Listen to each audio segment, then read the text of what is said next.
Good to go. Here, it being 6:30 on Wednesday, July 17th, we'll now convene the Select Board meeting.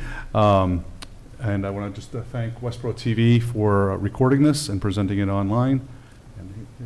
Right, and I'm here at the Planning Board. I'm going to call to order the meeting of the Planning Board for tonight. It's a joint meeting with the Board of Selectmen to discuss the concept plan for the downtown. And I'd like to turn the meeting over to the town planner, Jenny Gringus, who will give us a little presentation. Yep. And then just before we get started, I need to read the governor's orders. So pursuant to Chapter 2 of the Acts of 2023, this meeting will be conducted in person and via remote means in accordance with applicable law. This means that members of the public body as well as members of the public may access this meeting in person or via virtual means. In-person attendance will be at the address listed below, and it is possible that all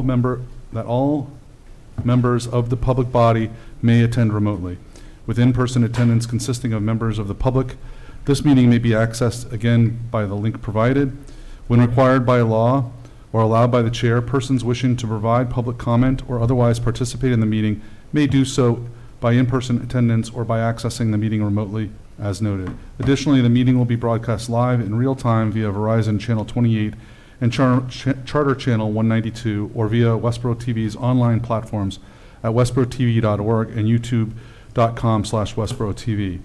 For those that would like to, please join us in the Pledge of Allegiance. I pledge allegiance to the flag of the United States of America and to the republic for which it stands, one nation, under God, indivisible, with liberty and justice for all. All right, and I guess at this point, we'll hand it over to Jenny. Yep. Will you? Terrific. Yeah, thank you, Jenny. Yes, thank you. Jenny Gingras, Director of Planning.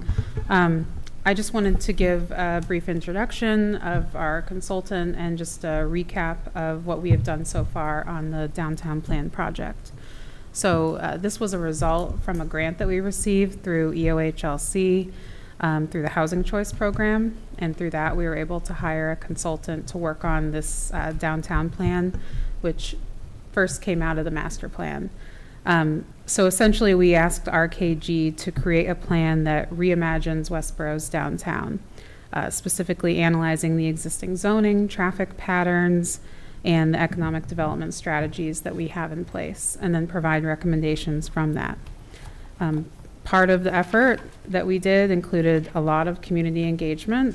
So we did a scavenger hunt, and people were able to use their phone or get a paper copy of this scavenger hunt and go through downtown, find the places throughout the downtown through clues, and then provide input on what they think about that area in terms of what businesses they want to see, but then also give input on if they think it's a safe pedestrian connection, things like that. So that was a really creative way, I think, of getting people out into the downtown. We also had a table at the Sustainable Westborough event, and we talked to hundreds of people, I feel like, about the downtown plan, and also promoted the scavenger hunt at that time. Then Eric and I, we went to the high school and we spoke with 2 high school classes. They joined them together of a group of juniors and seniors, and we had a lot of input from them, mostly about types of businesses that they wanted to see in the downtown and how they felt just walking from the high school to downtown. And then we also had the 2 public meetings that most of you attended in April and in June. So with that, and Eric will talk more about this, but RKG was able to provide some recommendations on the zoning, economic development strategies, and then a concept plan of the Rotary that reflects on what improvements to the traffic conditions and pedestrian connectivity would look like. And then it also, of course, took into consideration all of that public input that we went through. So the next steps, I applied for a grant through EOHLC again. Most likely it will be put under the same program if we get it. And that would be to do more detailed plans of the Rotary and downtown. And the area that we're looking at is from the bridge to Church Street along West Main. So that's the area that we're looking at. It will, in the grant, I asked for them to look at the bridge area, provide some recommendations for that, in addition to, different pedestrian connectivity improvements that could be made to Bay State Commons, basically building on the plan that RKG has put together, but do a more in-depth engineering design of what's actually possible. More public engagement will happen, of course, with that, and then hopefully we'll be able to test out different scenarios so that we can figure out if it's a good fit for Westborough. So with that, thank you for hearing us, and through the chairs, I can hand it over to Eric Please. Yes, Halverson of welcome. RKG.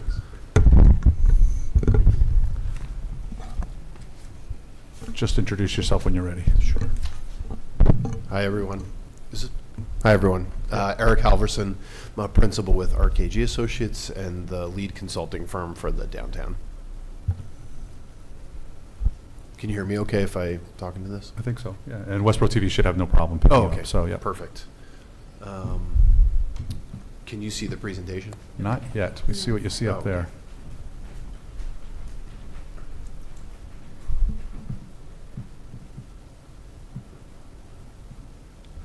There we go. Thank Perfect. you. So I have a presentation tonight, hopefully keep to 25, 30 minutes. It's mostly a recap, so if you've been following along throughout the process, a lot of this will be a recap from both what we presented in the first public meeting and then some of what we presented in the second public meeting. A couple of new things will be a little bit more detail on the zoning, of which we're still just working to finalize with Jenny and Fred and staff. But just, we have a couple of ideas that we can put out there tonight and get some feedback on those pieces. So we'll talk a little bit just about the demographic overview and the economic overview for Westborough. Mostly some of the things that I think are really exciting about Westborough from a demographic and economic standpoint and a housing standpoint, really as it relates directly to downtown. Talk a little bit about public engagement. Jenny, I think, gave a pretty good overview of that already. And then into the recommendations, which we've broken down into the transportation pieces, the zoning pieces, and then some of the economic development pieces.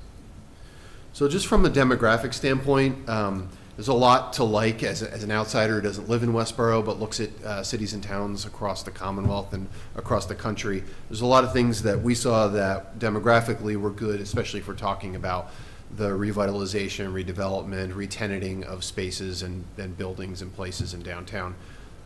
If you didn't know already, Westborough is a growing town, so if we're thinking about frequenting businesses and people coming and visiting who live here, it's a great thing to see that population continues to go up. Personally, I think that's better than having a stagnant community or a community where population is going down. It means people don't want to live here, and that's not a good thing for a downtown. So I think in the case of Westborough, it's great. Over the last 10 years, your population's grown by about 16%, and it's actually grown faster than both the county and the state as a whole. We also looked at population projections from UMass Donahue. They do statewide projections for every community in Massachusetts. And Westborough, according to their projections, is anticipated to add roughly 750 additional residents over the next, give or take, 10 years. So it's good to see you've been growing and you'll continue to grow, meaning more people to come downtown. It's also interesting when we looked at Westborough from not only the growth that's happened, but the growth by the age segments of the residents and how that growth has taken place. So here we compare Westborough in orange to Worcester County in green to Massachusetts in blue. And this just looks over the last 10 years at how that population has changed by age. It's kind of interesting in Westborough, there's been actually a fair amount of growth with residents under the age of really under the age of 24, which is kind of unique in a lot of communities in Massachusetts. People aren't having as many children these days, and also when those folks who are 18 to 24 tend to go away to college, we usually see a drop off there. But in Westborough, those age cohorts are growing and they continue to grow. And that sort of leads me to think about, younger families who might be moving here for, the good schools, a great town, a great place to live, great place to move in, start the family or grow the family. I think that's a lot of what the age changes are showing us. And then as we look to the older adult segments, the 55 plus, I think we see a lot of folks who were in the 45 to 54-year-old. You see those numbers are coming down. I think that's just them transitioning over that 10-year period into some of the older age cohorts. But we do know in Massachusetts, in New England, across the country, our baby boomers continue to age, and I think a lot of them want to age in place. So as we start to think about where they live today, probably predominantly in single-family homes, larger single-family homes, that they are looking for places to potentially transition to that are different than that. So if that's a condo, if that's single-floor living, in some cases it might be an apartment, a rental apartment. So having that sort of dynamic housing choice in Westborough, I think, is really important and will continue to be important to support the younger and the older folks who want to live here and want to remain here. Household income, we also look at this just to see how that's changing. Obviously, if we're talking about a downtown, we're talking about the business community. Those businesses need patrons to buy things and to eat food and to drink coffee in order to sustain. Some of that comes from visitation from outside, but a lot of that needs to be generated locally. And as we see the town not only grow, but become, honestly, more wealthy over time, in some respects that might not be good for things like housing prices and other things, but from a pure business spending perspective, having more higher income households in a community can be a good thing, especially when we're talking about downtown. We also just took a look at employment trends, because the folks who are in downtown, it's not only about who visits or who lives in the downtown, but also the people who work in the downtown, people who can open businesses, people who will work in those businesses. And the employment trends for Westborough have also been positive.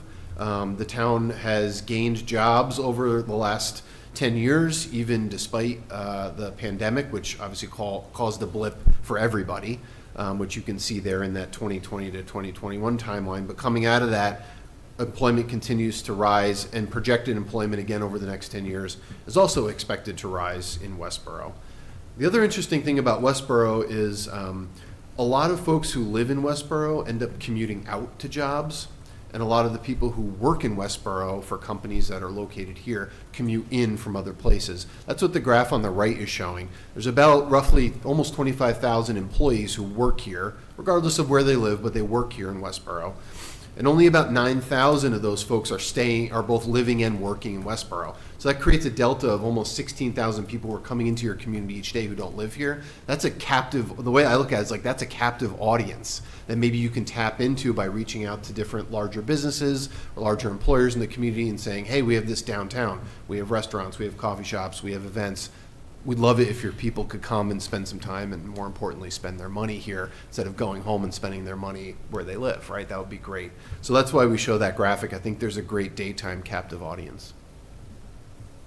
In terms of the future employment growth over the next 10 years, a lot of that, and especially as it relates to downtown, a little over 1,400 of those projected jobs are in employment sectors like retail, like personal service sector, entertainment sector, food and drink. Those are all things that we would typically see in a downtown. Those are your salons, your barbershops, your nail salons, your clothing stores, your coffee shops, your restaurants, things that obviously you'd want to try to populate a downtown with, it, particularly in today's environment. So seeing that there is projected job growth there, now that might not all go to downtown, of course, but as we think about growth, I think these are positive trends that we like to see rather than seeing these numbers negative. We like to see them positive. So I think that's another great sign for Westborough going forward. In Westborough's housing stock, it's also been interesting to kind of look at the overall housing stock picture for Westborough, because although most of the housing units that are here today are single-family homes, about 33% of the units in Westborough are actually in buildings with 5 or more units, or in multifamily buildings today. So about a third of your overall units are in those kinds of buildings. The other 2/3 are in single-family housing. And that's a lot higher than both the county and the state, and also a lot. We looked at a study region, which is essentially all your surrounding communities. And so you've been, well, I know it causes pain points sometimes in the community, and people talk about housing in different ways. For me personally, I think when I look at this, I'm like, wow, this is great. You have a lot of different housing options. So it allows people to move into the community who are looking for housing. It allows people to change the type of housing that they're living in as they go through their life cycle. And I think it, to me, signifies an openness to different types of housing. And when we think about a downtown, we're probably not talking about single-family homes. We're probably talking about something that might be multi-story. It might be a mixed-use building. It might be, a couple stories of multifamily residential, whether it be rental or condo. So to me, when I think about what I'm seeing in Westborough, there seems to be both a market for this kind of housing and also, some allowances that have been made to bring that kind of housing to the town. The other thing we looked at too, which was kind of interesting, is the town, we look at housing tenure, so what percentage of those units are owner occupied and what percent are renter occupied. Right now the town's about a 1/3, 2/3, a little over a 1/3, 2/3 split between owner and renter. But it's been kind of interesting just looking at the renter occupied space. So 39% of the units today are renter occupied in Westborough. And that compares, pretty favorably to both Worcester County and Massachusetts, speaking again to the amount of condo development and also apartment development that has happened over time. I would have expected, honestly, in a more suburban community like this to see the owner occupied percentage higher, because that's kind of typical. And that's not a bad thing at all. Again, it just speaks to the diversity of housing types here, and I think it speaks again to the openness and also the market here in Westborough. People want to be here regardless of where they're living. And I think the diversity of different housing types, particularly on the rental side, it helps some folks who might not be able to afford a median home price of over $600,000 today in Westborough. It gives them options and opportunities to live here without having to come up with a huge down payment and having to pay a big mortgage and a big property tax bill every year. They have opportunities to either rent or potentially own something a little bit smaller that might be a little bit more affordable to what they are earning. And lastly, just to wrap up on the couple of slides just on the market. So we took a look at Westborough and the market that Westborough sits within, which is generally a good portion of Worcester County. And we looked at what are the conditions for apartments from the market perspective, what are the conditions for retail in the region and in Westborough, and what are the conditions for office, as we view those three market sectors as being things that are typically found in a downtown and might be beneficial to the downtown. So in terms of apartments, probably no surprise, the vacancy rate is just crazy low right now for rental apartments pretty much everywhere. In Westborough itself, that vacancy rate is like 3.5%. It's actually lower than the study region at 5.5%. Usually we see vacancy rates like in a quote unquote healthy market where there's people moving in and out. You can find an apartment if you're looking for one. That vacancy rate is probably around like 6, 7, 8%. So we are well below what most people would normally call healthy vacancy. We're just at a point right now where most things are leased up and it's really difficult to find something. And there's competition even for rental units now where people are coming in and just making offers to the folks who are leasing those apartments, almost like you would if you were trying to buy a house right now. So I think just from a market perspective, if there was appetite to add more housing in the downtown over time, I don't think you'd have a problem finding people who would want to live here. Not only is it a great community, but people are just really desperate for housing right now. And absorption has been really good for things that have been built, and rents continue to rise. Although on one hand, from an affordability perspective, the rising rents do create a serious challenge. And if you picked up the Boston Globe or any other newspaper in the last 2 years, you probably realize that. But the other thing about that is from a constructability and financial feasibility standpoint, if you're the developer, as construction costs and interest rates have gone up over the last 1.5 to 2 years, having those rents rise does help, for better or worse, does help mitigate some of those rising costs. So if you were in a market where the construction costs and things keep going up, but the rents are flat or declining, that's a bad axis to have. But if both things are sort of going up, it makes it a little bit easier to weather that storm. So I do think in Westborough and a lot of the locations around Massachusetts, that can be a good thing, but I recognize the impact that has on affordability. Retail is also really interesting. So here in Westborough, you actually have a pretty low retail vacancy rate, which is great. Seems like a lot of the storefronts are filled, particularly here in the downtown. I don't see a lot of empty storefronts, which is great. And it seems like those that either have been emptied in the past have started to be filled or have been filled over time, which is also great. So vacancy for retail is also pretty low. Absorption has been a little bit slower, But I think a lot of that has to do with the impacts of the pandemic and a lot of businesses, not necessarily in Westborough, but in the broader region that have closed and have been a little bit slower to fill that space. But rents have also continued to go up, similar to what we saw on the multifamily side.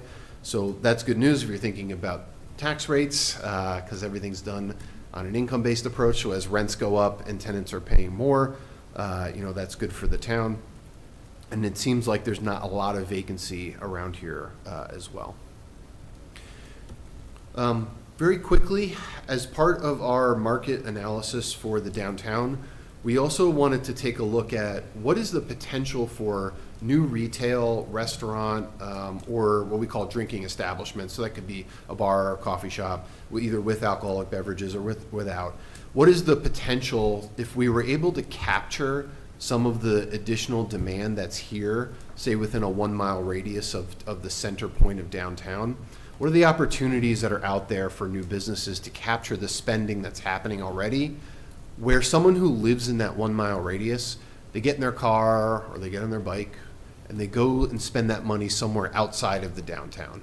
What are the opportunities if we could diversify the offerings that are here in downtown? Could we actually capture them and lure them back to downtown and get them to spend their money here? That's essentially what this looks at. It says if we were able to capture somewhere between 20 and 30% of the spending that's leaving this 1 mile area and being spent somewhere else, how much retail square footage could that potentially support?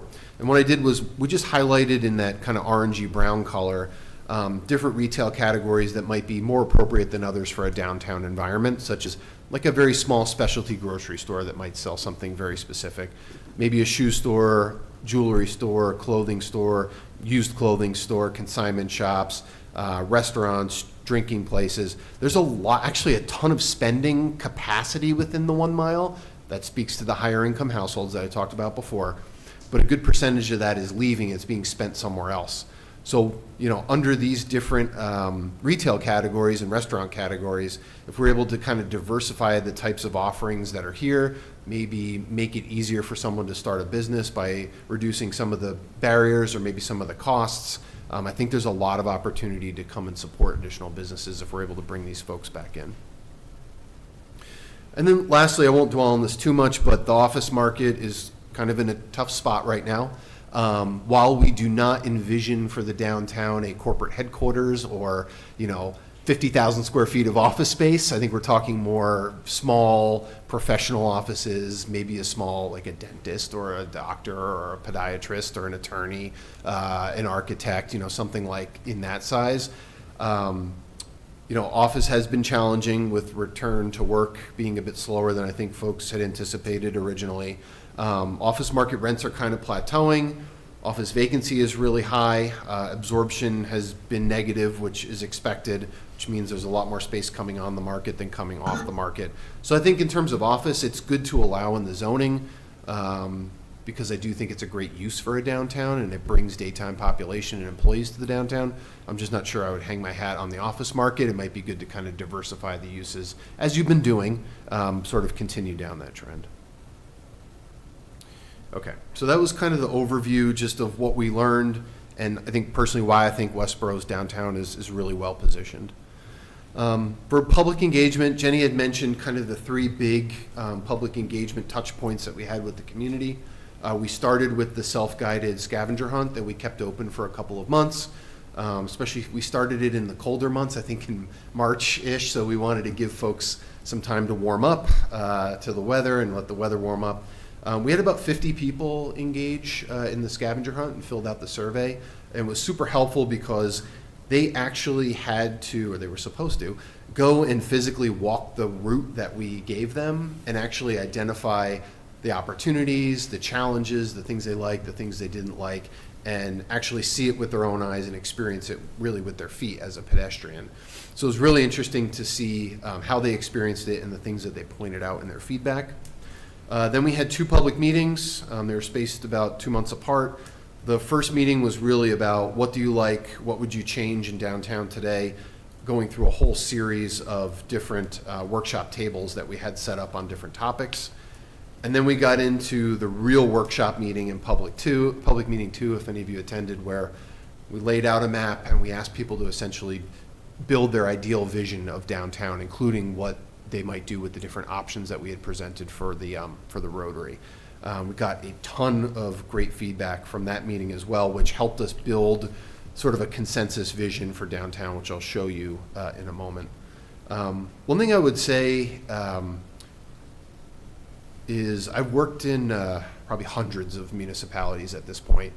One thing you should be really proud of, and I don't really say this a lot, is the participants that came to both those public meetings were just so engaged, and engaged in a really positive way. I didn't really hear anybody naysaying and complaining and fear-mongering. It was like, we're here to work, let's get to work, and let's figure out what's going to work for Westborough. That's like the most amazing kind of meeting if you're me as a consultant who sees this all the time.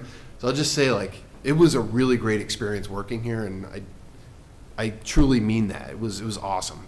But what did participants say about the downtown? They really loved the scale. They love the walkability, respecting that there are some challenges. They still love that there's sidewalks, they can walk. Obviously, there's improvements that could be made. They love the restaurants, the shops, the historic buildings that are, especially along the stretch that we're in tonight. The chance to just run into neighbors and friends, family members, and also that there are civic buildings in the core here. Forbes, Town Hall, the library. There are buildings where people are running into each other, different types of town services that they need. What would participants like to change about the downtown? Probably none of this is a terrible surprise to you all. There's a lot of auto-related uses here, particularly gas stations. So maybe thinking about over time transitioning those to more active mixed uses that could sort of add to the downtown and the walkability. Improving safety for really all modes of transportation, but the focus was on pedestrians. But we know that it's also challenging to get through parts of downtown in a vehicle and certainly on a bicycle. One thing was kind of like downtown shuts down at 5 or 6 o'clock. There's not a lot of things that are open sort of into the evening. So ways to bring more events, have businesses be able to be open for longer hours of the day. Maybe that's helping the existing businesses be able to do that, or introducing new businesses over time that will sort of help create a more 12 to 15 hour environment rather than like a 9 to 5 environment. Improving signage so it points people to those key places. Also improving signage so drivers know where to park and how to get from point A to point B.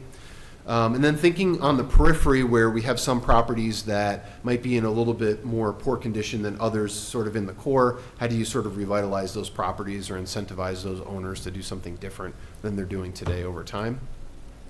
And then we just asked if you were to come here, whether you still live here or you've moved away, come back in 10 or 20 years, what would success look like? I think socialization and outdoor space was big, the improved safety for pedestrians, and then just more diversity in the types of uses that are here that will also bring more people here and sort of create that environment that lasts earlier in the morning to later in the evening. Coming out of public meeting 2, this was the image that we started with. So this is our kind of bird's eye view of what downtown, the extents of the downtown that we looked at, what it looks like today from the built perspective, the roads, the open spaces, and of course the buildings. So this is what we have today. So we asked folks sort of block by block, area by area, what kinds of changes could you envision to the buildings and also to the transportation system if you were to sort of build your perfect scenario with the folks who are at your table. So this is what it looks like today. And this is kind of the consensus scenario where we landed that we're sort of trying to build the zoning off of. So a couple of key things that I want to point out is as you're coming underneath the bridge and you're coming down East Main Street, there's a lot of auto-oriented uses on that block there. So trying to think about ways over time to transition those to multifamily or mixed-use buildings with some commercial uses along the street to continue to activate that street frontage. As you kind of come into the Rotary, we'll talk a little bit more about the concept for the Rotary in a little bit, but a lot of folks suggested what we would call kind of the hybrid concept. So it's not the Rotary and it's not the really, really big gridded change that we talked about. It's kind of the one in the middle. Provides, I think, a good amount of public space since we recognize the Rotary is not only sort of important culturally, but it is sort of a central location where people do things throughout the year, whether that be in election time or in holiday times. So trying to replicate that maybe in a way that's bigger space-wise and maybe more usable, but also just more accessible, more safely accessible, so people can actually get there, and once they're there, they feel safe. And then as you work your way kind of down Brigham and South Street toward more of where some of the industrial uses are today in the industrial zoning, transitioning that to more of a lower scale residential option, maybe something like townhouses, recognizing that directly across Cottage Street is an existing neighborhood of smaller scale housing. So trying to scale the housing down as we get closer to the existing neighborhoods. And then where you see some of the buildings that have like an orange and a 4 over it, we asked folks about 3 and 4 stories in terms of height. That seemed to be a level of comfortability in terms of height. So there seemed to be more comfort with bringing the height of 4 stories closer to the center and tapering that height out to the more 3 stories as you get closer to the edges of the downtown. So that's what we tried to reflect here in this vision as well. And then aside from the built environment, we also tried to think about the connectivity of green spaces and public spaces, just given how important that was to folks as we went through the process. So this just highlights some of the existing green spaces, but also through the vision that we co-created with the community, where we might be able to integrate some additional spaces for people, either just green spaces, which are great in general to reduce, heat island effect, or places where people could gather. The biggest string we see is kind of like from the Summer Milk Street area where the gas station is today. If that gas station were to transition to something else, given that it's right across from Dairy Queen, there's not a whole lot of place to hang out there. So we wondered, would there be some synergy there between the businesses that are along Milk and Summer and a new kind of small plaza there. And then as you work your way south, you would hit the new kind of rotary triangle. You'd come across to a new green space right across on Brigham Street, and then it would flow into what's existing at Bay State Commons and Bay State Green. So there'd kind of be a string of spaces that could connect. Each could be potentially programmed in a different way. Some maybe formally, some maybe informally.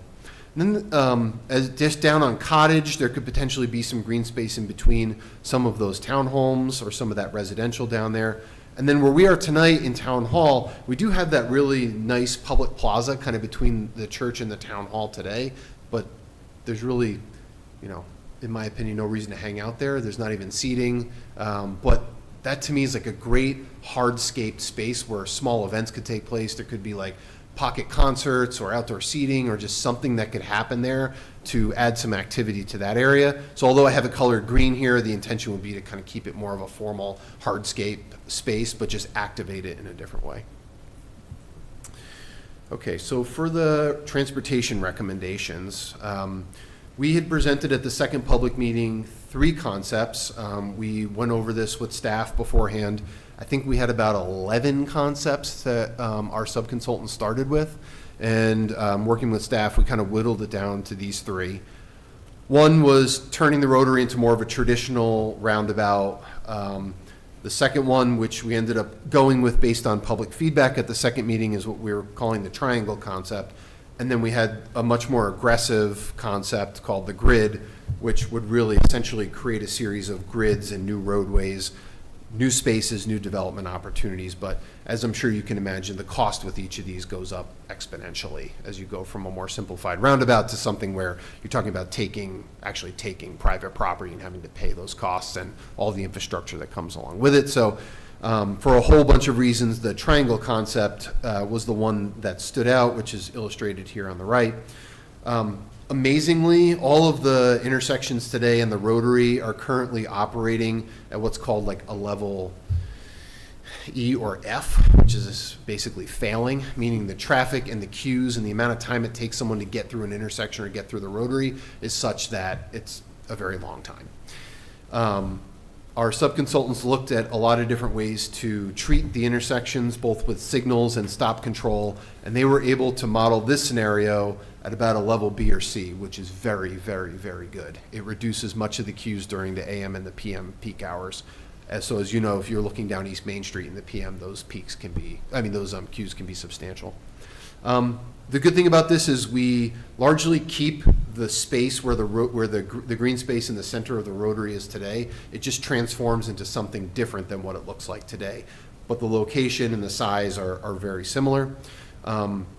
We are able to add some on-street parking, particularly along East Main Street, which I know is important to the businesses. This also this has the potential to create on sort of Milk Street South there, the potential for doing like either a pedestrian only street, which would flow nicely into the green space where the Rotary is today, or that could be turned into a one-way stop controlled road. So the option is there to kind of do either. The reason why we offered both is if that was kind of almost like a pedestrian street only, you could then hold events there. You could hold outdoor markets. Now, I know the farmers market's over at Bay State. Maybe there's an opportunity to change that up every once in a while. It could be a street where people can come out and just enjoy the outdoors, and then it flows right into that green space in the center of town. So this was the one that both our subconsultants and our team thought worked well, staff thought worked well, and the public voiced their support for at the last meeting. The one thing I just wanted to mention about this, Jenny mentioned, pursuing the grant for further engineering. These were really preliminary concepts. I recognize there may be some engineering challenges with some of these, or you need a little bit more right-of-way here or there. We only had a finite budget, so we tried to do the best that we could with that budget, recognizing this would need, obviously, input from MassDOT, but also just further engineering and design. But we at least wanted to get you to the point where we could present some options to the public and get some opinions. I won't go through this whole thing, but this is essentially how this could work from a traffic modeling perspective. Our consultants modeled all of the different scenarios so they could understand how stop and signal controls could work, how queuing might happen, and how traffic might move through this triangle concept.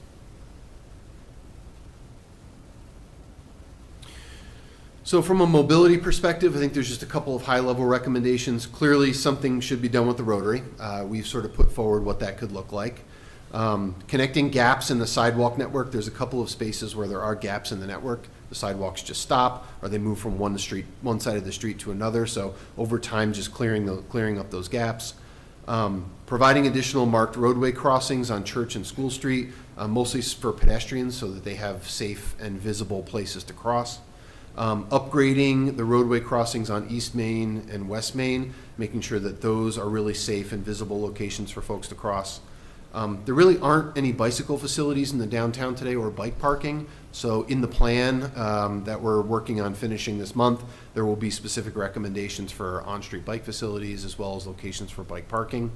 And then there will be specific recommendations about parking, both on-street parking and off-street parking facilities as well. Parking is really important in a downtown and also interesting. There are a lot of on-street parking spaces already.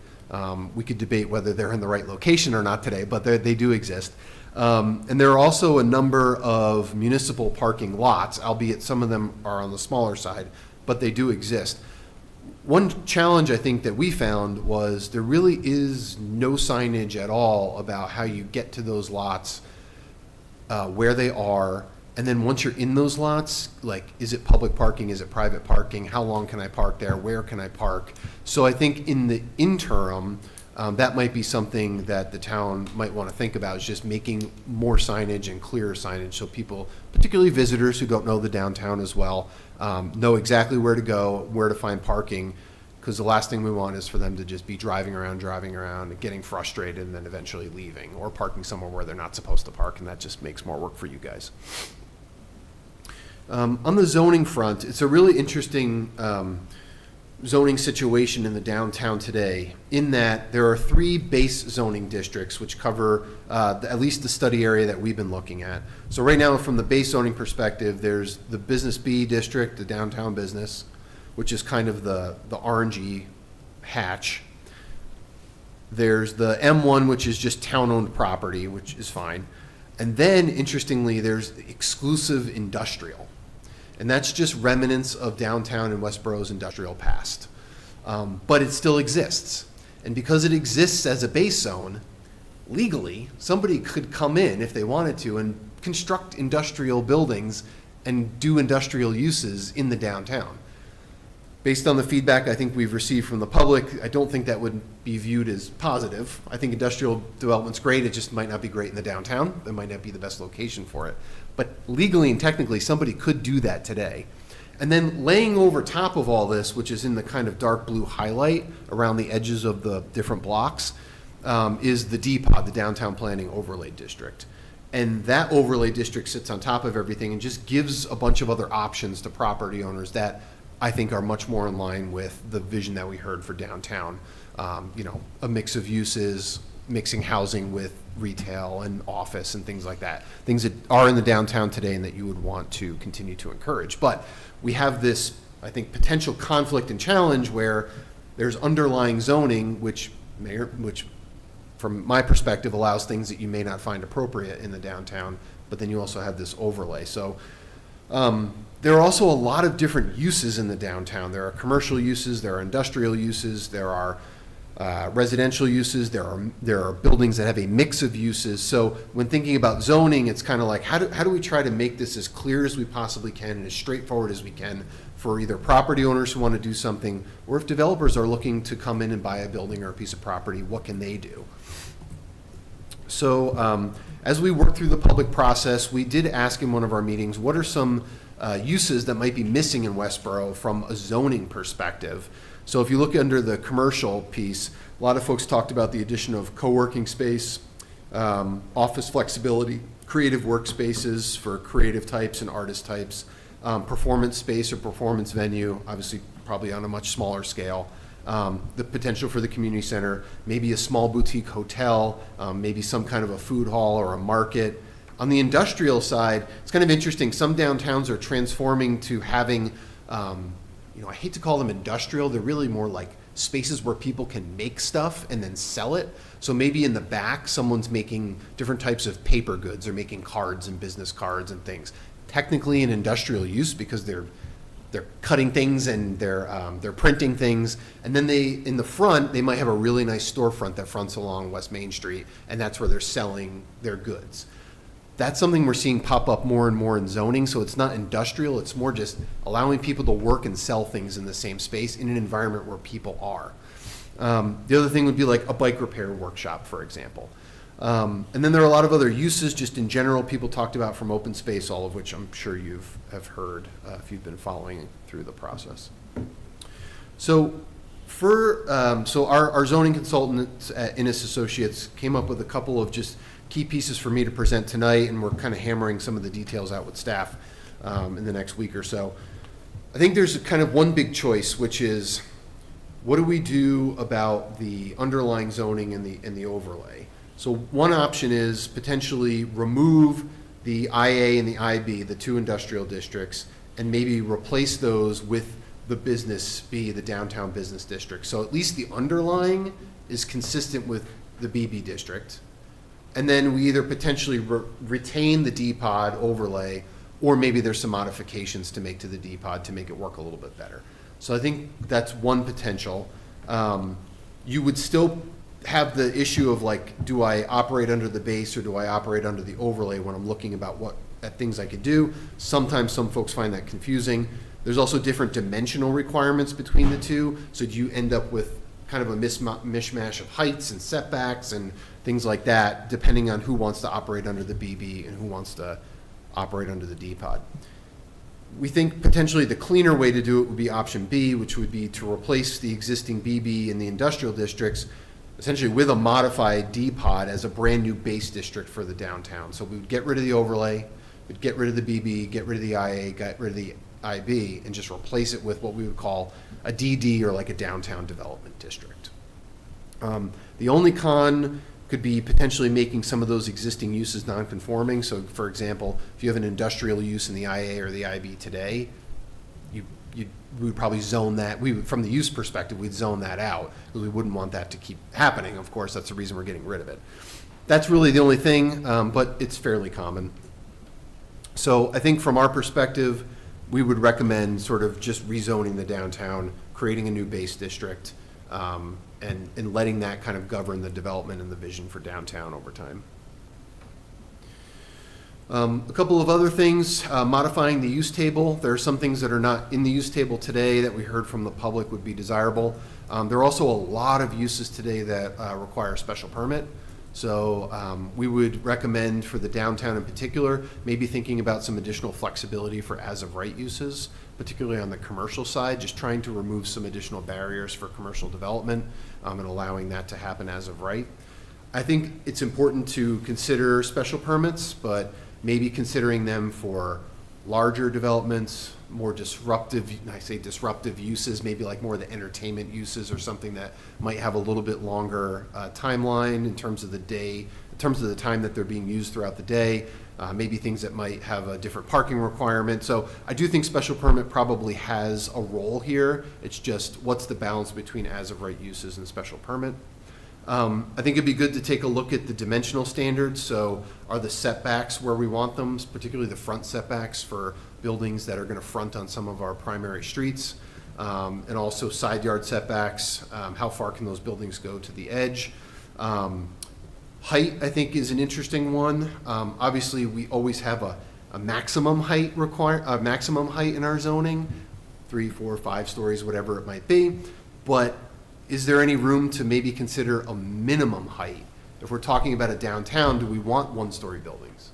Do we want 2-story buildings? Or do we want things to be of a certain height and a certain character, which kind of mimic the more historic buildings that we have, which are in the 3 to 4-story range? So that's something that we could also consider as well. And if somebody wanted to go to a 4-story, we could potentially consider establishing a point system that says if you want that extra story in height, you need to give back something to the town. That could be affordable housing. I know you already have an affordable housing provision, but maybe it's something in addition to that. Green infrastructure. We want solar, we want green roofs, we want pocket parks, we want more green space. Public bicycle parking, they build it so you don't have to. Maybe it's like rain gardens to deal with stormwater. Maybe it's even something like reduced ground floor rents that they could offer to try to encourage more entrepreneurial businesses or local businesses rather than chains. Maybe it's some kind of seating area along the street. Anyway, there's a lot of different amenities that could go along with sort of creating a system like that where it's the town gives something, but you're going to give something back. So it's kind of that give and take. Just in terms of the uses, we have a couple of ideas for just changes on the uses, which might go from special permit to a yes. I assume that this would be a yes with site plan review, so you're not giving up total control of the process, but at least we're reducing the barrier by lowering the special permit. So we were thinking the yes for commercial uses like banks and office space, restaurants and brew pubs, hotel, retail services, like sale of different types of products, maybe the brewery distillery, and also just mixed use in general where you'd have residential over commercial, and then considering a yes for multifamily development as well. So reducing the special permit barrier to that. A couple of uses which you see on the table to the right, which you could consider adding or changing, would be co-working space to a yes, the creative workspace we talked about, something like a performance space or a market or artisanal production or a shared kitchen. You may want to have a little bit more scrutiny on those uses since they are a little bit different. So maybe keeping those things as a special permit, same with small scale manufacturing, but like a neighborhood coffee shop, the bike repair shop, a maker's workshop, townhouses as a different type of residential, maybe thinking about some more flexibility from a use perspective there. And then just quickly to finish up on the economic development efforts. So I will say Mark and other staff in town are doing an amazing job on engaging with the business community in a number of different ways already. Those are listed on the screen here. There are a lot of different programs that are already going, that are already happening, and also in talking to Mark, he continues to expand those almost every time I talk to him, which is great. One program that might be coming up that he had mentioned was sort of an effort to do branding and wayfinding for the town. So I think that's a really great follow-on activity for the downtown plan. Just a couple of efforts to consider that we're going to put just as recommendations in the plan to sort of build on the efforts that the town's already undertaking. If there's any appetite to potentially consider like special grants to certain types of businesses that you really want to encourage, or maybe some kind of a tax break for a landlord or an owner that rents to those kinds of businesses. We were thinking those might be more in the arts, culture, and entertainment. They tend to generate a little bit lower amount of revenue and can typically afford lower per square foot rents than, say, a restaurant or a higher end retailer. So if that's something that you want to try to encourage in the downtown, maybe trying to offer some town incentives to do something like that might be helpful. One thing that we heard was providing proof and documentation of just inspection and code enforcement results. So when code enforcement comes out or an inspection just happens, just making sure that that tenant or that building owner just gets that and has an opportunity to look through that, as well as an outline of next steps for the applicants, so they just very clearly understand what it is they need to do in order to be able to come into their space.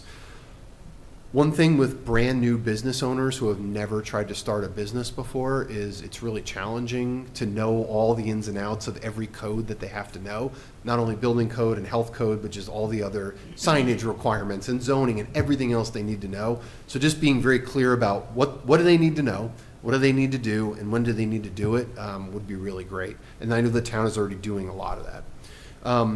Continuing to update the business directory to just include more businesses and encourage businesses to update it. That's great for Mark and whoever comes in Mark's position years from now, just so that you have that and you have the connectivity to the businesses and you can get information both to them and from them in a very quick manner.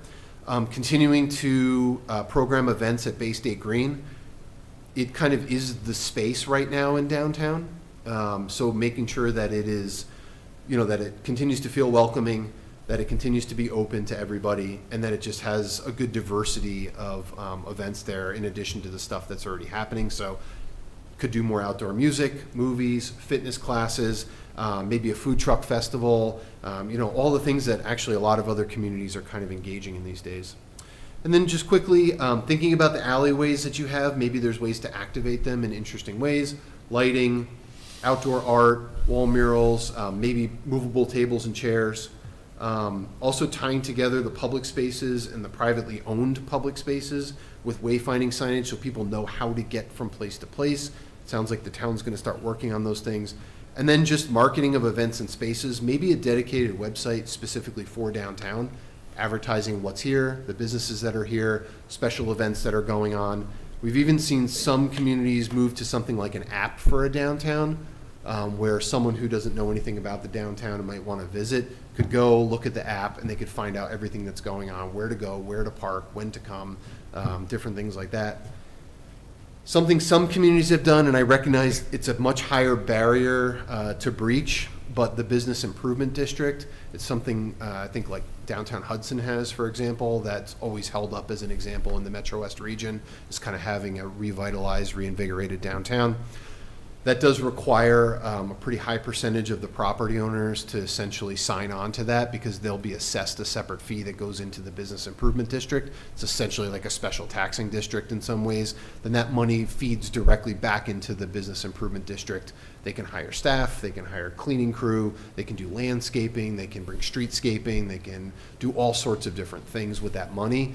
But it does take a certain percentage threshold of the existing property owners to vote to actually essentially tax themselves. So I recognize that one may be a little bit longer term, but we did want to throw that out as a potential strategy. Okay. That's it. Fantastic. A wealth of information. Thank you very much for walking us through that. At this point, I'll just open it up to the board members in no particular order. Any questions or comments, if anybody would like to jump in?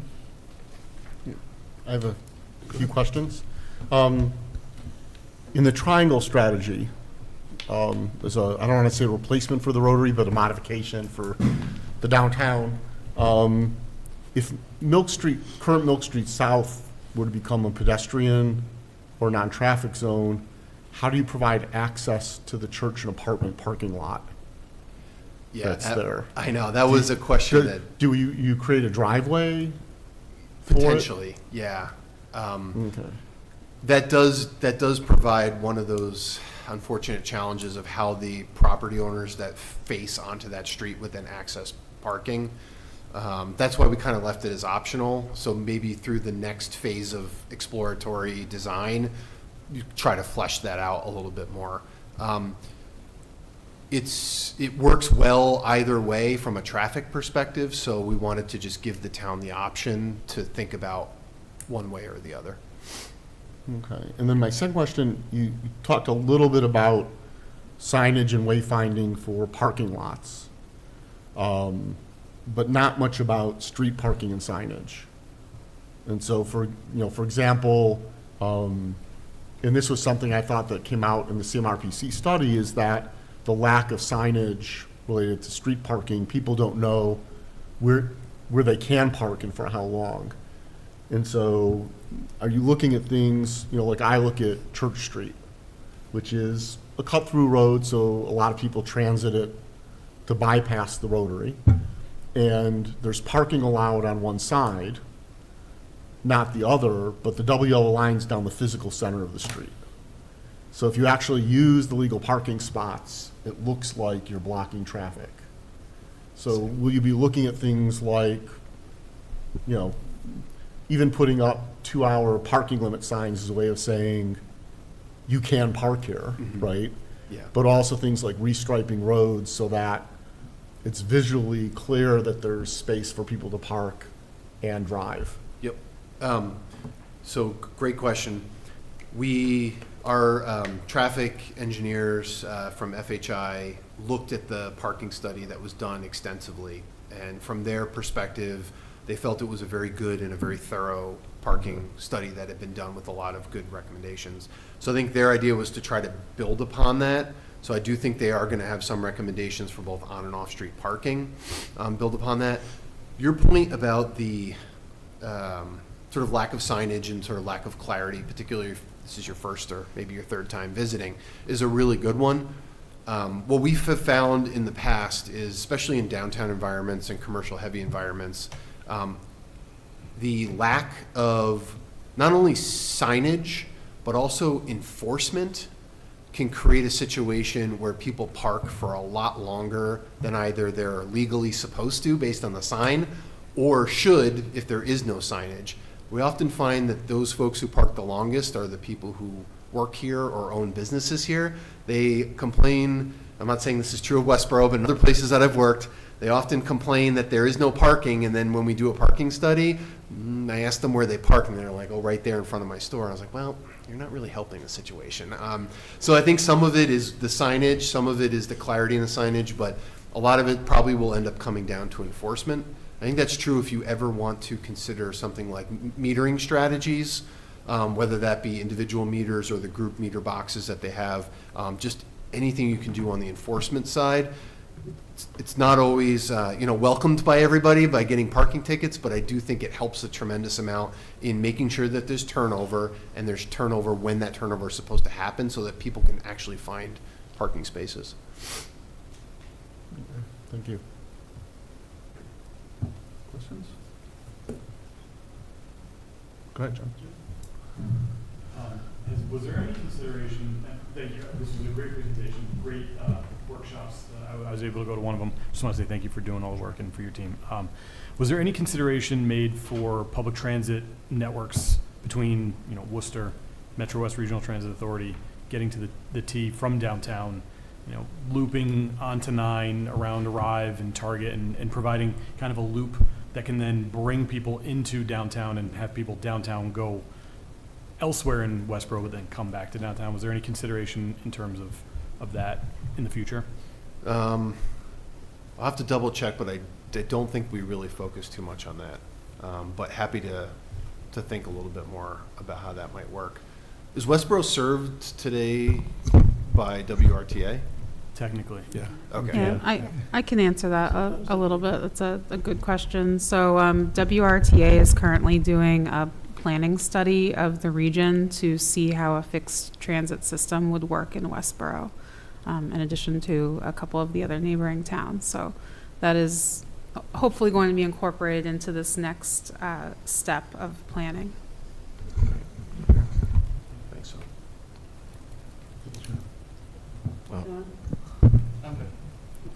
Well, it will come as no surprise for you to hear that I have a lot to say.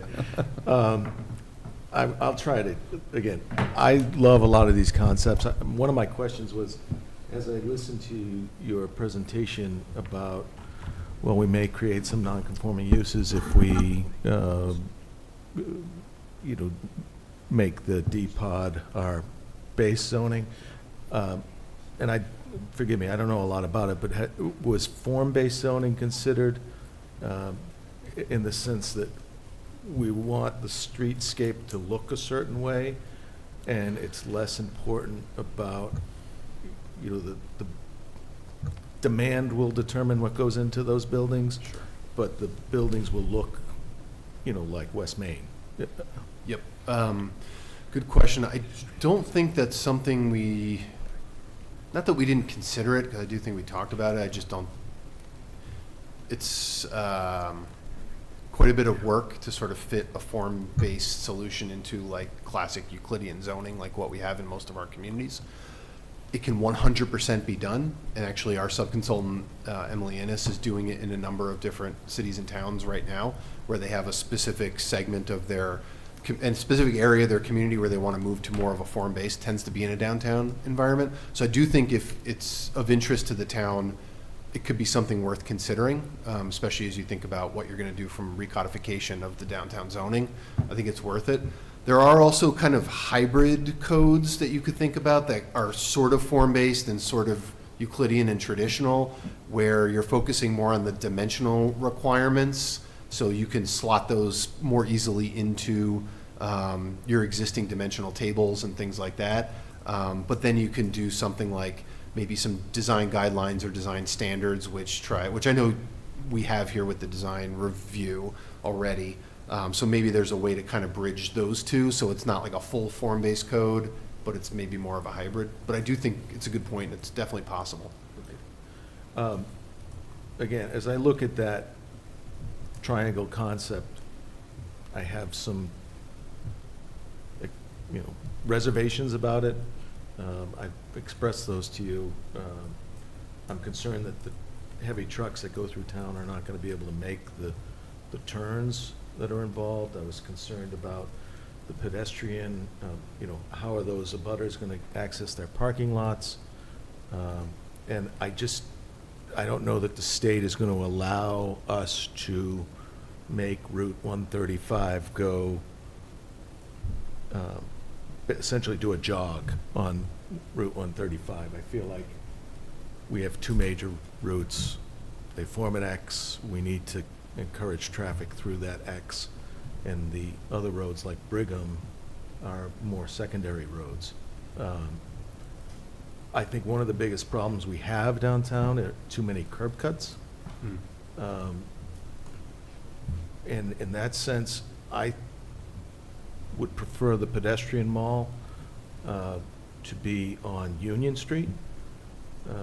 I think most of those abutters have alternative access to their parking, and that would create a connectivity between Bay State Commons and the Rotary. So that, again, I do like the concept of a pedestrian mall, but I'm not sure that Milk Street is the right place for it. Yep. I could go on. I got a lot of ideas for this. It's not time to hash out the nitty-gritty, I know, but you know how excited I get about it, so, thanks. My only comment had to do with the zoning, and I've always felt very strongly that cutting the number of zones down to a reasonable size. I came from a town where our zoning code was had much fewer zones. So when I moved up here and started to see all these layers of zoning and everything, and I thought, I don't see how anybody can understand this. It makes absolutely no sense. So I was really pleased to see the idea of the one zone type of thing for the downtown area, which I think makes perfect sense. And I'd like to see more of that done throughout the town itself, just to make it easier for people to understand what's allowed in this town and get rid of all these layers of zoning, which I find very confusing. Just a couple questions. Thank you very much. It's terrific. And I watched the last planning session you had, and you referred to the three choices, the rotary, the triangle, and the grid, and then you graded them. And I think choice 2, was it a B and a C? Yep. I think whereas choice 1 was just an F. Yeah. Yeah. So, and I was trying to figure out exactly like how you came to those grades, and you sort of showed us an example of the flow. Yep. And does that mean, like, right now an F is at 5 o'clock at night, it takes 7 minutes to get through town, and we're gonna make it 2.5 minutes, like, Yep. So I'll try to provide my non-traffic engineer explanation, because I'm not one, so I'll try to do my best to explain the concept. So there's a national grading standard that is used for intersections, established by one of the big kind of national engineering standard books, that grades intersections from an A, which is there is 0 delay whatsoever, and you can go the speed limit right through that intersection with no problem. That would be an A. And then F is what you experience today, which is it takes me a long time to get from point A to point B. So a BC, from like a New England, Boston traffic, where we are, a BC is really good. And it's all based on how long it takes you, essentially how much delay there is at an intersection during the different parts of the day. So F means there's a ton of delay, and you're sitting and you're waiting and you're waiting. You go through different light cycles if there's a traffic light, or in the case of the rotary, you're just queued up waiting to get in and out of that rotary. To a B and C, you're probably experiencing a little bit of delay, maybe 10 seconds, 15 seconds, whatever it is, and you're through. So it would be a big improvement from a traffic standpoint. okay. And I ask partially, I think of this as once this plan is executed on, like, how do we measure whether or not we've all been successful, right? Is, I think ultimately, what's important. So at the end of this process, years down the road, and I think you'd given an estimate, was there an estimate of how long Plan 2 could potentially take, or I thought I'd heard references to it, but I wasn't sure if they were, just sort of ballparked or whatever I heard. Yeah, it was probably ballparked. I mean, I would say 5+ years, only because you've got to secure the funding, go through all the different stages of design. The state's going to need to be involved in all of that, of course.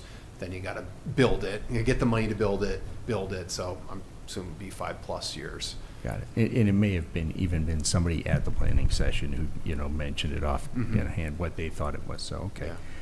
Yeah. And so I think we can look at this and really determine whether or not we've been successful in 5 years, whenever the project's completed, if that's the kind of traffic we're seeing. I look at other components of the project and think, how do we measure that we've been successful with some of these other pieces? Like if we attract more restaurants downtown, we might initially think that's successful, but if those restaurants don't have success, then not so much. Right. And I don't know if this is something that you help us determine, or if it's something we need to determine for ourselves. I think it probably would need to be a little bit of both. I would say from the consultant's perspective, we could offer, here are different types of things that you could measure. I think it would be important for you all to figure out what success really looks like and the metrics that you would want to track. I think I have a sense of that from the different engagement and touch points we have, but I think I'd personally feel more comfortable giving you a list, and then amongst, the boards and staff, you guys all sort of saying, no, I think it's level of service and how many new businesses open up, how long do they sustain in the community, how many housing units are built, whatever it might be. But I'd be happy to provide that list. Okay, terrific. Thank you very much. Sure. Thank you. Shelby. Oh, yeah. Shelby, you have any questions? Yes, I do. Thanks so much. Can you hear me? Yes. All right, super. Yeah, I do have a couple questions. Great presentation, really appreciate it. I'm just disappointed, Mark, you didn't ask more questions, so hopefully this will cause you to ask more. I'm going to ask for another question before, so All right. don't hold your breath. All right, well, I'm definitely not under my breath, I can assure you. First question just goes back to the kind of that, I'll call it soft industrial use that you referred to, where you have sort of maybe an artisan creating something in the back and then they have an attractive storefront. As it relates to kind of zoning in Massachusetts, is there a defined kind of unique zoning category for that, that's not hard industrial? Is there like a definition for that, or could we create one? There probably, I guarantee you there is. So this, I know I'm not trying to compare you to Cambridge, so don't take this the wrong way, but the city of Cambridge was kind of one of the first, I think, in Massachusetts to do this sort of thing in their business districts, where they're allowing some sort of maker space in the back and retail in the front. So I'm sure we could probably look at their zoning ordinance and just see what do they call it and sort of how do they regulate it in a way that's appropriate for Westborough, of course. But I would almost categorize it as something like, almost like a maker space in some way where, there's like a hybrid of activity going on, or almost like, I don't know what you'd call it, like flexible retail or something like that. But we can definitely look into that and offer some suggestions. That definitely sounds interesting. I was just curious to know if it's not a new concept, so I'm sure it exists out there, so it'd be interesting to kind of explore that as we go forward. Transitioning a little bit to traffic, actually the next couple of questions that I have relate to that. One is, I know that we, at one point, and maybe this is a question for Christy, but whomever can answer this, at one point I thought we had applied for and received grant funding for wayfinding. I felt like it was, We did. I don't know, somewhere in the nature of 30 grand. Where does that stand? We did receive money for wayfinding through ARPA funds through the state. And I know that our economic development coordinator is working on that project right now. Okay, and because it was ARPA funding, wouldn't that have to be expended by the end of this calendar year? It just has to be under contract by the end of the calendar year. Okay, so I think, I guess I would just want to understand a little bit more, not asking for an answer here, but how is that being coordinated? Understanding what we're talking about here is much longer term planning. How is that being coordinated and prioritized based on sort of the output of these public sessions? And to me, these have been very informative and information that when we applied to that grant, we didn't have this information. So hopefully there's some collaboration happening to inform the use of that ARPA funds. Yeah, there is. So I think Jenny can speak to it. Yes, so currently there's an RFQ out right now to hire a consultant for the wayfinding and branding for the town as a whole, not just the downtown. And so we are working closely with the economic development coordinator on that to make sure that we are all on the same page in terms of the downtown plan and what will result from that plan as well. Okay, and would that, thank you, Jenny, would that update once that, how would, like, as the select board, and how would the town learn more about the result of that in the next steps? Would that be a report back to the select board? Yeah, so part of what the hired consultant will do will be public engagement and getting feedback from the different boards and committees, similar to what RKG has done with the downtown plan, but more specific to the wayfinding. So I don't know all the details, but Okay. it would include public engagement and then reporting out to the different boards and committees and recommendations from that. Okay, great. And we anticipate that happening, it sounds like, pretty eminently in the next handful of months? Yes. Yes. Because it would Okay. have to be. Okay, great, thank you. So with respect to traffic Eric, this goes back to you. I guess I didn't see in the presentation, sort of beyond the changes to the rotary, I was able to attend one of those sessions when I think it was the second session when kind of the three options were presented. But beyond the changes in the rotary, I didn't see or I didn't hear in this presentation any conversation about traffic slowing measures that would help pedestrians, you know, kind of, you know, I get the queuing and, you know, moving from an F to a C sounds like a great improvement. But I didn't see any of those measures discussed or given. Yep, great question. So in the plan that we're just in the process of finishing up and delivering to the town by the end of the month, our transportation consultant, FHI, is going to have recommendations in there for the on-street parking, for the street cross-sections, which will hopefully figure out how we're going to treat like on-street bike facilities, and then also specific locations for added or improved pedestrian crossings. Some of those being just striped crossings, but some of them being the pedestrian activated like beacon crossings like we have out here on West Main. So all those combined between sort of narrowing the road with the on-street parking, potentially narrowing the road further with on-street bike lanes, and then having more well-signed and visibility for the crosswalks. We're hoping that sort of that combination of those things will hopefully help to narrow the road and slow the traffic a bit. And even if traffic is moving a little bit more quickly, we're thinking that at least pedestrians will have very well signed and safe crossings so that they will be able to cross the street and try to eliminate, you know, safety challenges that we might have today. Okay, thank you. That's great to hear. And just to be clear, those areas that where you're talking about narrowing, you don't have to pull it back up, but the visual that you provided, we're talking about from the railroad bridge to Church Street. It's all in that area and those points that extend from there, kind of in that, as you defined it, not just the immediate, like at the rotary. Oh yeah, absolutely. It would extend to the full extents, north, south, east, and west of the downtown study area. Okay. All right, great, thank you. Sure. A couple more questions, thank you. So I know, Jenny, when you started and kind of gave us a high-level overview of kind of the next steps, and that's where there was a little bit of discussion about our favorite topic, that being a railroad bridge. We didn't talk about it tonight. I'm assuming that's because that's part of part two. I guess I would just say, maybe this is more of a comment than a question. I feel like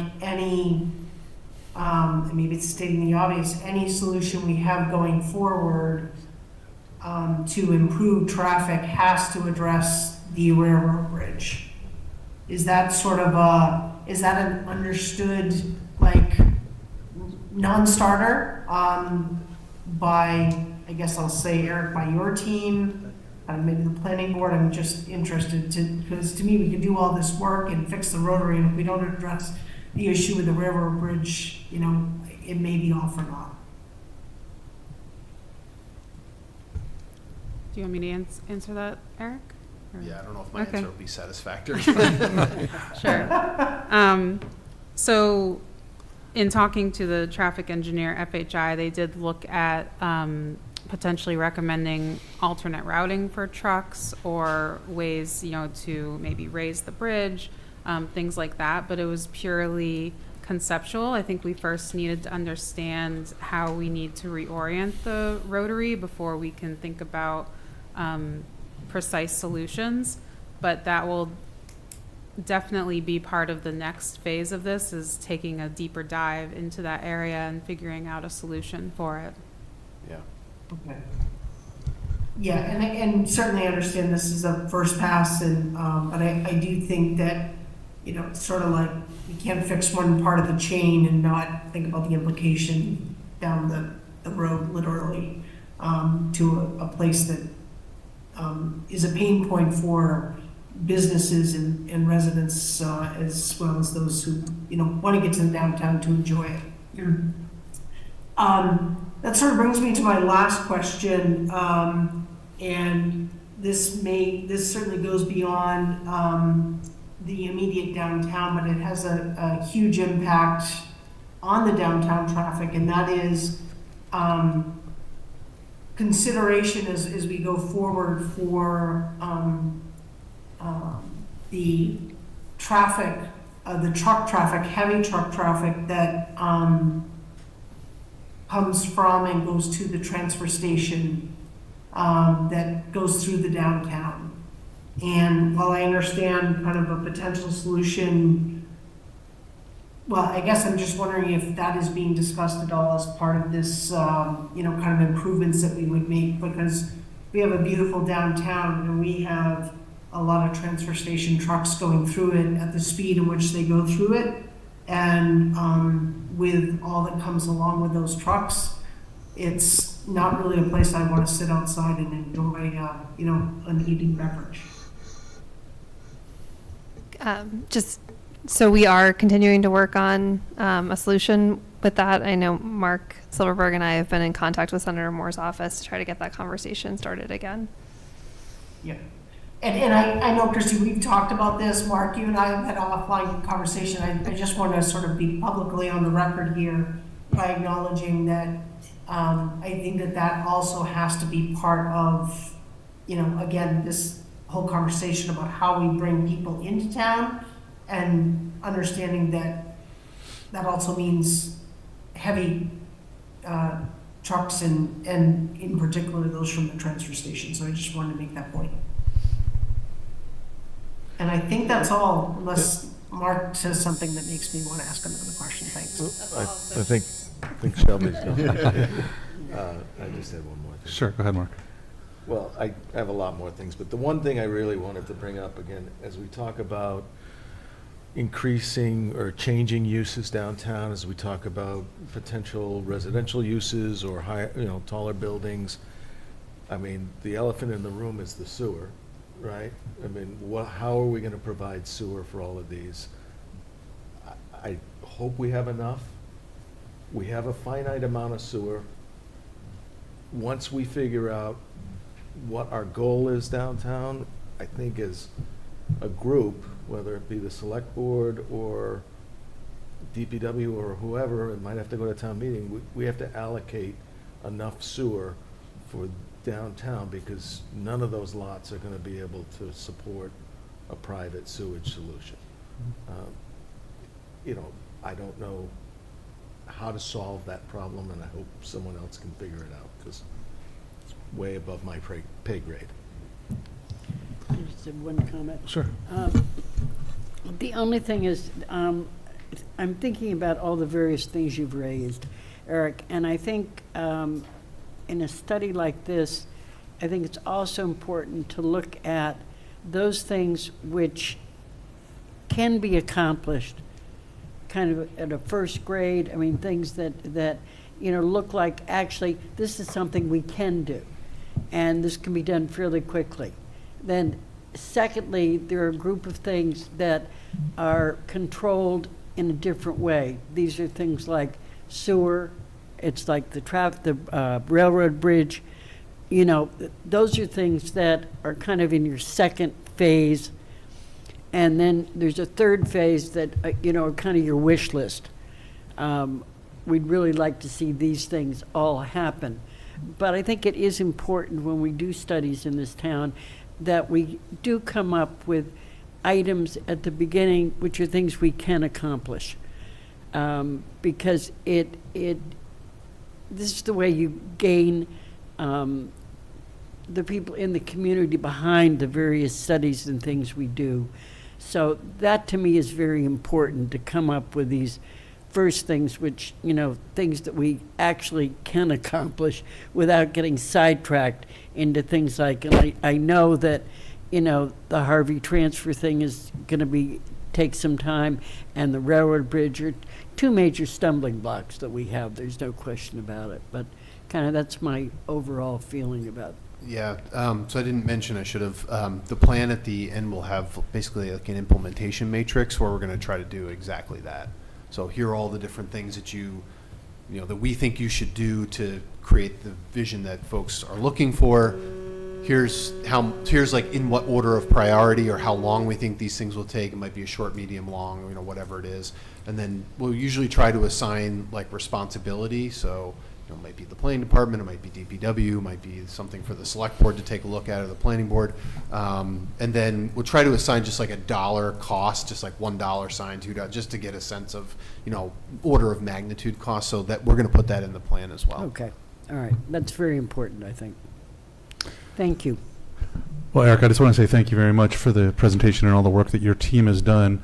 I always, Sorry. I So don't go know ahead. if you're making final no, comments. I'm going to ask my questions, but you have one, I'll let you go first. No, sorry. I just want to say on the agenda, it also does say public comments. Yes, I'm going to open that up in Oh, just a okay. moment. All right. Yep. Sorry. No worries. Thank you. So I want to thank you, Eric, and your team for all the work you did. Having only been able to attend one of the public sessions, I'll just say, being a visual individual, I certainly appreciate the creativity and how you engaged with the community in regards to the scavenger hunt, as well as the visual and tactile elements that you brought to allow people to see the downtown in a three-dimensional way, and have really, I think, good, meaningful conversations. So that was very helpful for me, and I think many others. My questions kind of dovetail onto some questions you've already heard.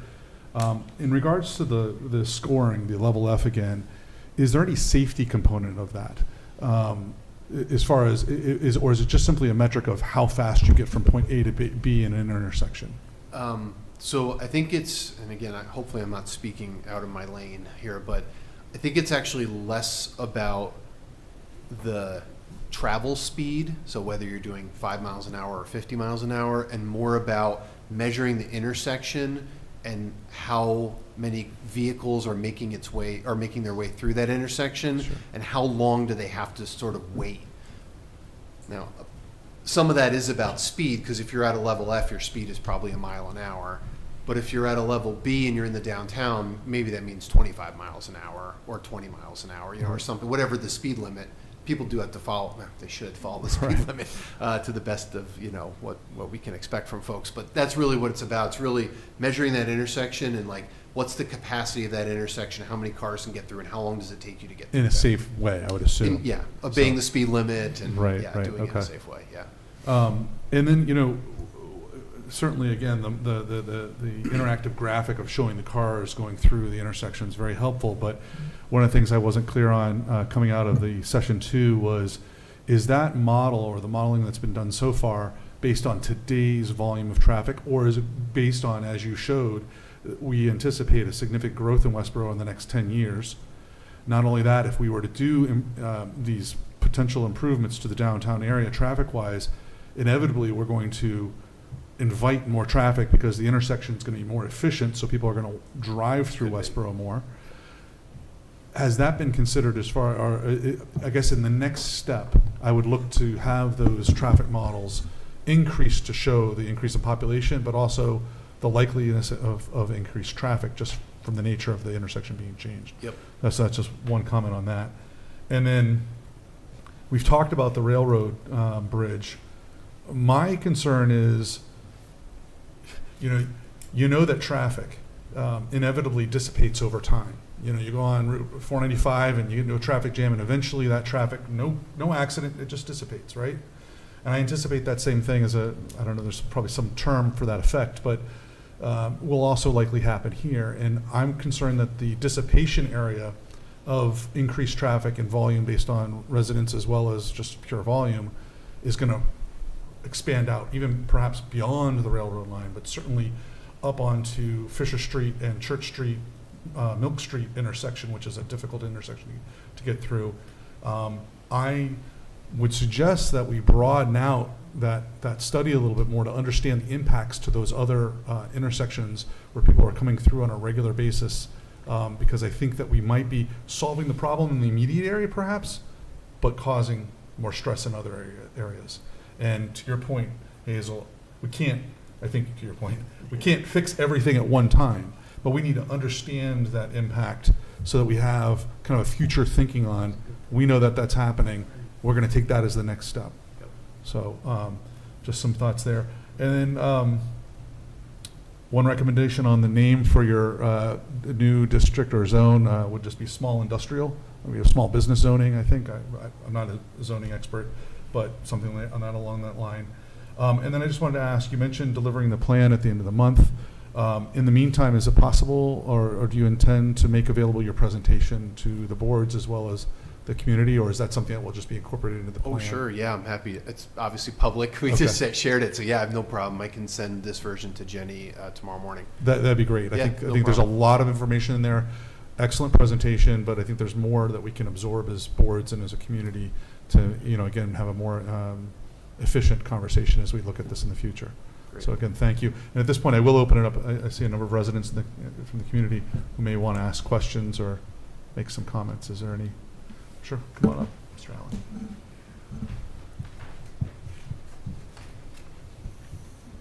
Peter Allen, 8 Edward Dunn Way. I really was impressed by the report, and certainly a lot of the things will take many years to accomplish if we change the construction of the Rotary. But one of the things that I sensed some support and from the planning board was the idea of the downtown overlay perhaps being made more clear. I do have a question, and maybe there are people also at home watching on TV who might have the question that what are the businesses that would be non-conforming currently if we were to go to a downtown zoning for everyone, and those that are non-conforming, for how long might they be grandfathered? That's my only question. Great report. Thank you. In general, when you have a non-conforming use, you can continue that non-conforming use, and it would only be in a situation where a new business came in. They could not continue the use. So there is generally a time limit on the non-conformity on that aspect of it. It also depends on the zoning enforcement officer. I know there have been situations where there have been some decisions where there was a non-conforming use, and then someone came in and wanted to continue the non-conforming use, so there's a change in ownership. So there have been some discussions, and I don't know exactly how the zoning enforcement officer comes down on this, but it has been a question, is if there has been a new ownership, whether they will be allowed to carry on the non-conforming use. And I don't know how the town zoning enforcement officer feels about that aspect of it. Can I just add to that, Pete? So if we change the zoning, the depot zoning to become the base zoning, we're going to have to look at the entire use table. The planning board will probably propose which uses will be allowed and which ones won't, but town meeting will ultimately decide which ones will be non-conforming. So I don't necessarily think we can answer that specifically. I can definitely say that some of the industrial uses may not fall into what we want downtown, but I don't know exactly which ones at this point. Anyone else? Sure.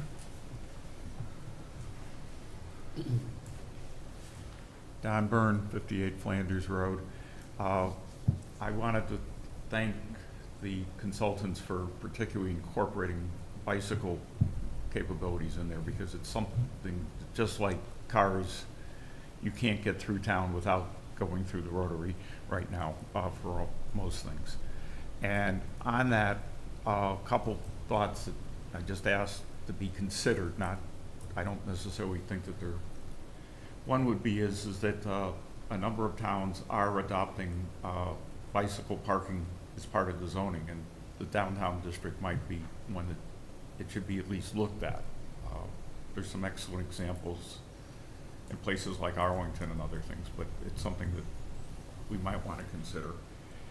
The other one was, since I heard the question about safety, one of the things that the Active Transportation Committee that I'm on has been kicking around, and we're going to probably start bringing up is for the Active Transportation Plan, does the town want to look into something like Vision Zero, or Safe Streets for All, which is what the federal government is. It offers some opportunities for grants, but it also causes costs. It's one of those balance things, and it's not something that an advisory committee can solve. It's got to be something that planning and select board are probably the most as well as our public services, because police would have to track accidents more detailed. But it's something to consider in the future, and that would give us the answers of how safe is it, or how safe was it, and how safe is it now? Thank you. Thank you. Anyone else? Well, again, thank you very much, Eric and RKG, for all the work you've done. We look forward to that report. If there's no other further comments, I'll look for. I will ask for a motion for the planning board to adjourn, if you have more comments. I'll motion to adjourn the planning board meeting. Is there a second? Second. All in favor? Thank you you. very much. Yes. Excellent Let conversation. you go Thank on you to very your much. business. Thank you very much. Thank you all.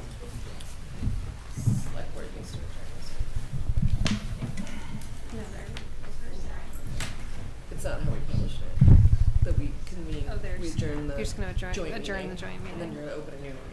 Okay. Adjourn the joint meeting? Yeah. Motion to adjourn?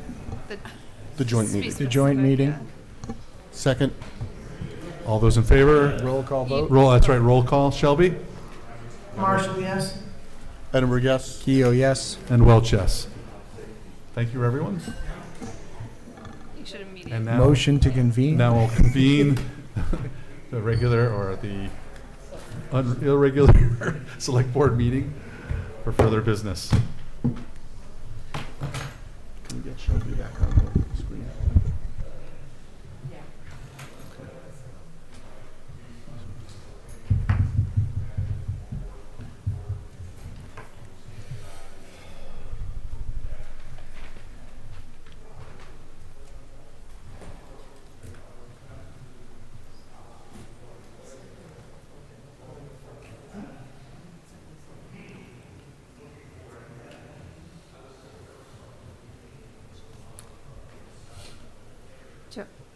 You're just waiting for Shelby. Oh, do you need me? Oh, We're just, Just we're put, just, put you up on screen, I think. I just. Oh, okay, all right. We're just waiting to get you on screen and we'll get going.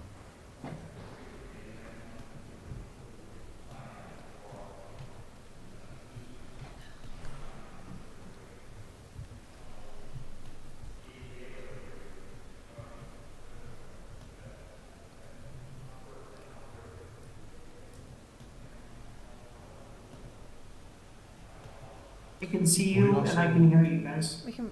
We also need, Deb.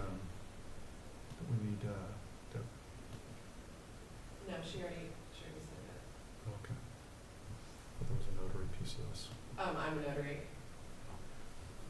of course you are. Good to know. Good to know. Oh. There you are. Yeah, we can see you. Can you see us, Shelby? Yep. All right, we can hear you too, so that's good. All right, so we'll just kick things off. Christy, did you want to introduce this? Sure. So this is just accepting of Ed Waters Way as a public way in Article 22 of the most recent town meeting. The residents voted to accept Ed Waters Way as a public way. So now your final action is to accept the deed and easements for the road.